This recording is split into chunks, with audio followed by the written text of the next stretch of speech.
Hello everyone, and welcome to my channel. I'll get right to it. In the big bill that was passed by the House recently, there's a yearly charge of $250 for electric vehicles and $100 for hybrids. That's right, yearly. It will be part of a federal car registration program that just screams small government. Anyway, the argument for it is that EVs have been getting a free ride when it comes to federal gas taxes, and that is accurate.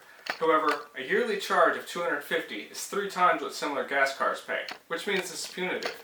This should be implemented as a use tax instead of a flat fee. Fortunately, in my case, I drive enough that I still save money. However, there are plenty of people who drive less than me, about half the driving population in fact.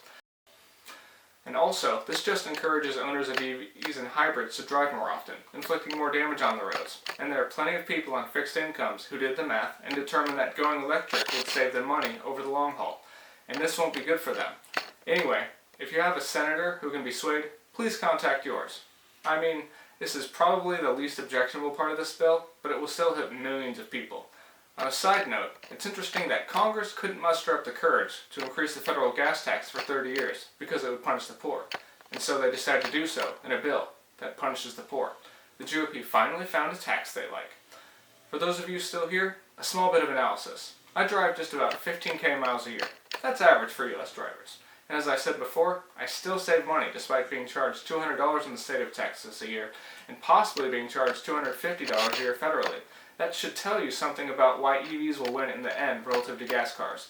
Currently, for the most part, you pay a little bit extra up front and then you save in the long term. What will happen by 2030, but probably more like 2027, 2028, is that EVs will be cheaper than gas cars up front, and then we'll really start to see the needle move. And on that note, happy charging.